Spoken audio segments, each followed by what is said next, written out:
السلام علیکم، زما نوم آصف خان دی او د پښتو ډاټ ټي وي سره موږ تاسو ټولو ته سلامونه وایو. په ننني خبرونو کې چاینا ویلي دي چې موږ حیران یو چې څنګه اسټرالیا په افغانستان کې معصوم کسان یې مړ کړي دي. چاینا وایي چې دوی دا حرکت دا ښیي چې څنګه اسټرالیا کسان منافق دي. هغه وایي چې چاینا وایي چې موږ ته دا ښیي چې موږ د انسانیت محافظان یو، خو په حقیقت کې ټولنه غټ منافقان همدا دي. چاینا وویل چې کله موږ ته ریپورټس ملاو شول چې څنګه معصومان افغان سیویلینز او قیدیان اسټریلیان سپیشل فورسز مړ کړي دي، نو موږ په دې ریپورټس په وجه باندې حیران وو. چاینا وویل چې موږ داسې حرکتونه ډېر زیات کنډیم کوو او موږ وایو چې انټرنیشنل کنونشنز دا میټر ان هینډ والي.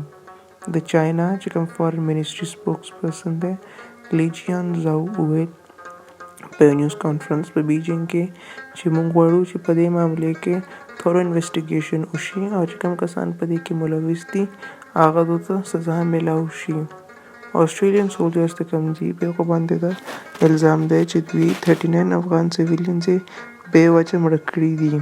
هغه وایي چې دا ریپورټس چې چاینا وویل چې دا ریپورټس چې کوم دي دا همدا ښیي چې ویسټرن کنټریز څونه زیات غټ منافقان دي چې کوم ځان ته دا وایي چې موږ د انسان د حقوق او د انسان خپل محافظان یو. چاینا وویل چې موږ باندې تنقید کولو نه مخکې پکار ده چې هغه د خپل ځان ته وګوري او خپل ځان ټیک کړي.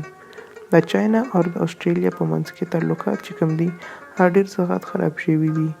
دا تعلقات نه خراب شول چې کله چاینا چې کوم دی په دې انویسټیګیشن کې ځان جوین کړلو چې کوم نوول کرونا وایرس دی د دې شروعات د چاینا ووهان سټي نه 13 دسمبر کې شوی و. دغه نه بعد چې کوم دی کرونا وایرس په پوره دنیا کې 61.11 میلیون کسان انفیکټ کړي دي او 1.43 کسان د دې وایرس په وجه باندې مړ شوي دي. فلحال همدونه خبرونه دي زموږ سره. خپل خیال وساتئ او زموږ د بل نیوز سیګمنټ انتظار وکړئ. الله پامان.